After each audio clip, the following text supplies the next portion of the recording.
Eight of Cups, something that you need to walk away from. But behind you, let go of.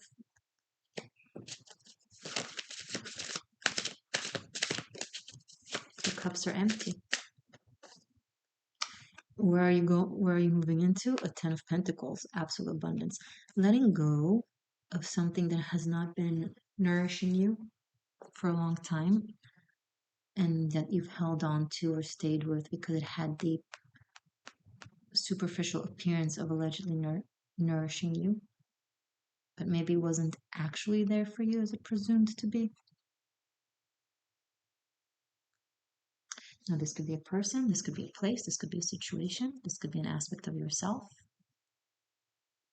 Could be a belief system, could be many things.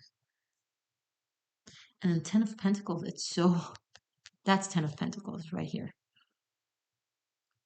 Hotel, Fehu, and Ing, you know? It's so real. It's so grounded. It's so in your face. It's so not presumptuous. It just exists and it's positive. And you're going into the unknown. I don't think, like, the thing about you first have to let go of what isn't working before you are able to even witness or understand what can work.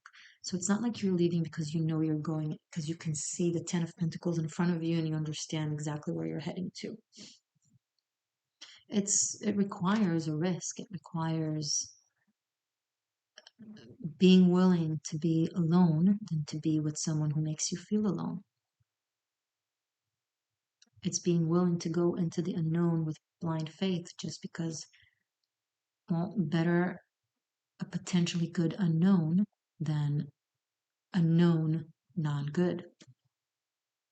Some people choose to stay in something that is not good for them just because they know it already. It's familiar. So it will require a level of, I don't know where I'm heading to. But once you start heading there, it will slowly but surely unveil itself to you. And again, home, family, legacy, property, finances are coming through very strong. The Hangman. So it will require a level of emotional sacrifice and pain. Because with the goodness that is delivered to you, you're also feeling the sadness and the grief of what is lost or what it is that you leave.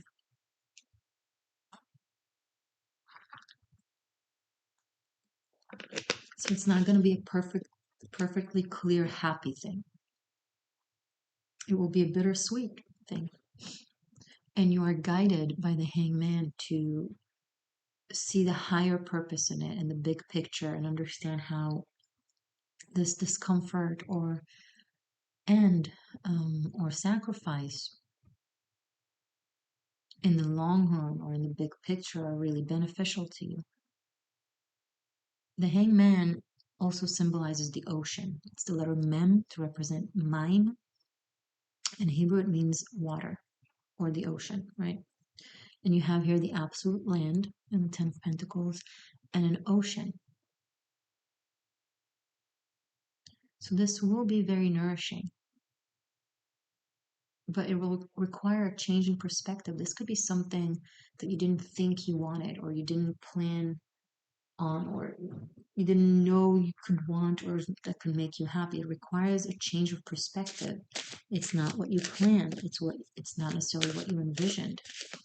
But if you let go of the past vision and you allow yourself to experience the new dream, the new vision, the new positive reality, then you'll realize it doesn't matter. You're just holding on to something, to an idea out of ego, or because you feel like you had to make it work at all costs. But what does that even mean? I have to make it work at all cost. Why?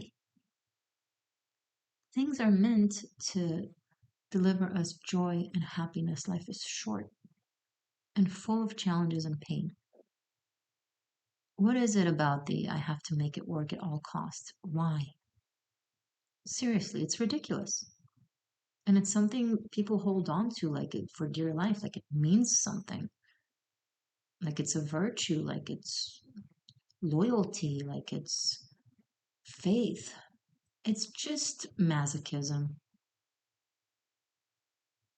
Masochism is not virtuous, it's not loyal, it's not faith based. It's self depriving, self hating, and self punishing. I'm going to stick to this person no matter what because they need me. What? First of all, it's megalomaniac. Let the person spread their own wings. Don't keep them reliant on you and tell yourself that you're being kind to them. That's the most unkind thing that you can do to someone. Oh, they can't live without me. Yes, they can. They'll wobble, they'll cry, and they'll figure it out because they have to. So if you keep yourself somewhere because of ego and megalomania and you like to feel needed, but you tell yourself that you're doing it out of kindness and virtuous and loyalty or whatever bullshit you tell yourself, it's not kind. It's not strong. It's needy. If you need to be needed, you're not the strong person in this dynamic. You are the needy one.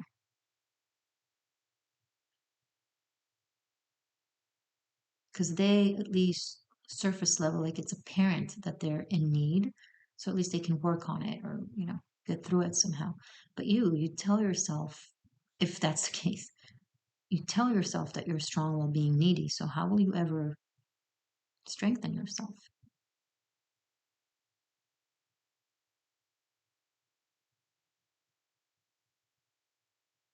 If you sacrifice your happiness for someone else's happiness, allegedly, first of all, they won't be happy because eventually you'll make them miserable with bitterness. Second of all, you are also a child of God. So if you punish yourself, you punish a child of God. You are not exempt from responsibility, but you are not exempt of grace.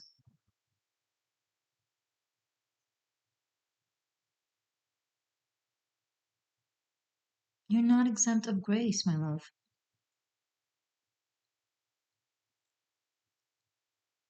Maybe you tell yourself you have to stick by them because when you were a child, you kept feeling abandoned and no one stuck by you. It was your parents' job to stick by you no matter what. You're right. But it's not a partner's job. It's not a friend's job. Not even a child's job. Just a parent's job. That is the only job in the world that requires you to stick by someone no matter what. The rest is inappropriate. It has to be a mutual give and take of healthy love. And if your parents didn't do that for you, I'm sorry, that's not right. But you're not going to fix that by doing for someone else what wasn't done for you. You're not going to fix that.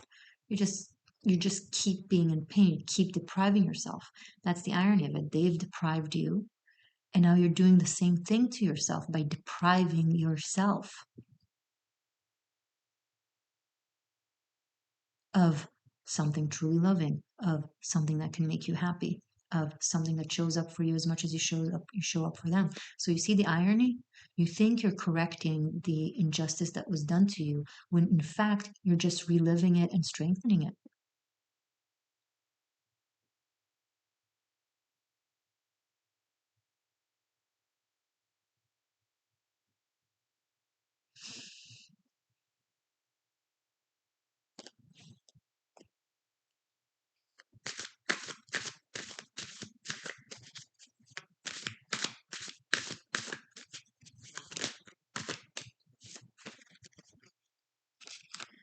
Knight of Wands and the High Priestess.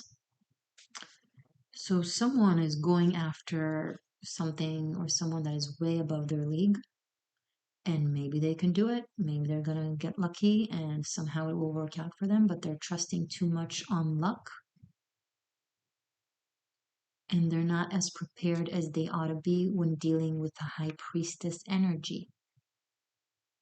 So passion is good, desire is great, positivity is awesome. Fun is exciting. However, do not go for it without respect. Being able to hold on to your word and being into staying for the long term. Otherwise, she will chew you up and spit you. This is the high priestess we're talking about. Now, obviously, because I'm dealing with here on Patreon with seers and shifters and masters, could very much so you be the high priestess and someone coming in. I like their energy. Intuitively, it feels good. I just hope they honor what it is that they're going after so that they don't easily lose it.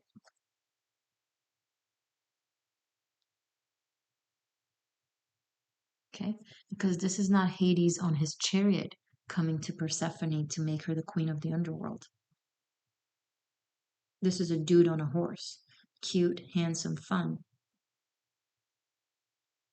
He has the potential of being a king, thus the potential of being an emperor, thus the potential of being divine deity, but he's still just a knight.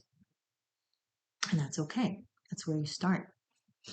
But he doesn't know that that's where he starts. He thinks that he's already a master because he went through all the wands suit from Ace of Wands to the Ten of Wands to the Page of Wands.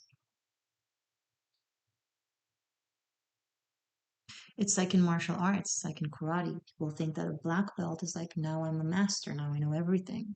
No, now you started. From white belt to black belt, that was base, that was foundation. When you get your black belt, that's when you truly start to learn karate or any other form. So this knight is, it's the black belt that isn't aware. I mean, you've gone through a very long way and it's very impressive. I'm not taking away from that. I worked for years for a black belt and it's excruciating. So I'm not taking away from that. Everything is relative. He's not dealing with a queen of wands. He's dealing with a freaking high priestess. She's the queen of the underworld and of the living. I mean, she's holding the Torah and her foot is on the moon.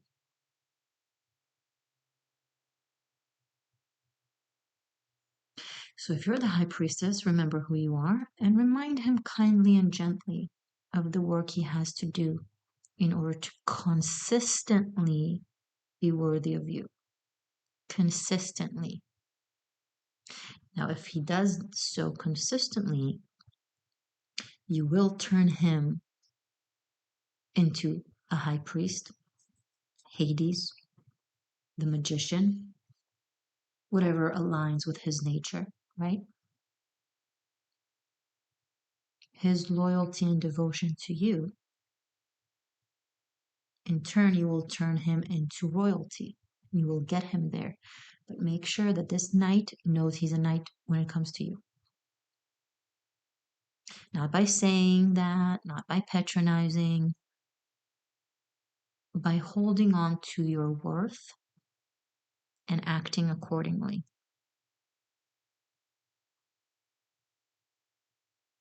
Okay. This was fascinating. 46 minutes. Wow.